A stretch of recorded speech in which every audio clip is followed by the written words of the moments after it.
Assalamualaikum warahmatullahi wabarakatuh.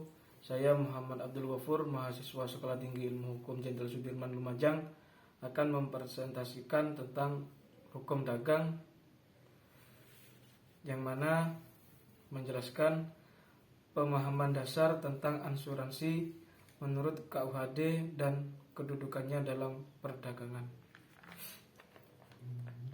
Pengertian asuransi menurut Undang-Undang Nomor 40 Tahun 2014 tentang peransuransian. Asuransi merupakan perjanjian antara dua pihak, yaitu perusahaan asuransi dengan pemegang polis.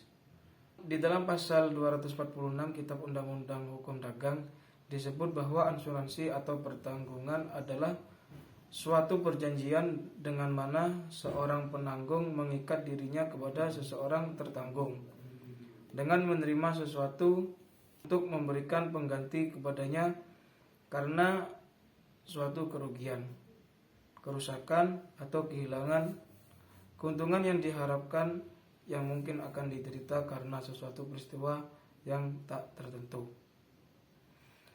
Unsur dan sifat asuransi. Berdasarkan pengertian pasal 246 KUHD, dapat disebutkan ada 3 unsur dalam asuransi, yaitu pihak tertanggung, yakni yang mempunyai kewajiban membayar uang kepada pihak penanggung baik sekaligus atau berangsur-angsur. 2. Mempunyai kewajiban untuk membayar sejumlah uang kepada pihak tertanggung baik sekaligus atau berangsur-angsur apabila unsur ketiga berhasil. 3.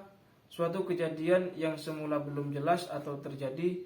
Banyak para ahli menyebutkan bahwa definisi yang tercantum pada pasal 246 KUHD tidak tepat untuk asuransi jiwa.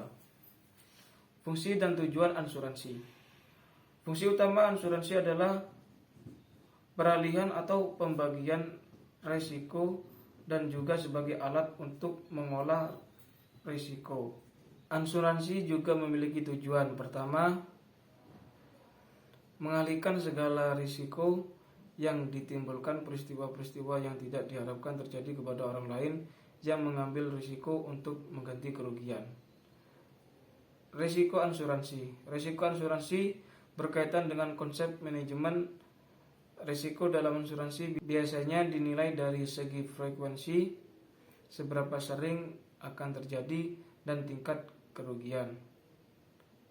Asuransi terbagi menjadi 4 jenis. Yang pertama, risiko murni. Risiko yang akibatnya ada 2 macam, yaitu rugi dan impas. Contohnya pencurian, kecelakaan, atau kebakaran. 2. Risiko spekulatif. Risiko yang akibatnya ada 3 macam, yaitu rugi, untung, atau impas. Contohnya investasi. Yang ketiga, risiko partikular.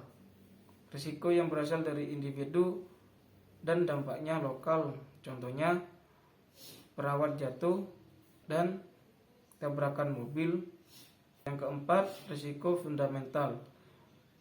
Risiko yang bukan berasal dari individu dan dampaknya luas. Contohnya angin topan, gempa bumi, dan banjir. Manfaat asuransi. 1. Memberikan ketenangan. 2. Menjaga stabilitas finansial. 3. Sebagai salah satu cara menabung atau investasi. 4. Mengantisipasi suatu kerugian yang mungkin bisa saja terjadi dan datang kapan saja. Jenis asuransi. Berdasarkan pasal 247 KUHD menyebutkan tentang 5 macam asuransi, yaitu asuransi terhadap kebakaran. 2. Asuransi terhadap bahaya hasil pertanian. 3. Asuransi terhadap kematian atau asuransi jiwa. 4. Asuransi terhadap bahaya di laut. 5. Asuransi terhadap bahaya dalam penyangkutan di darat dan di sungai.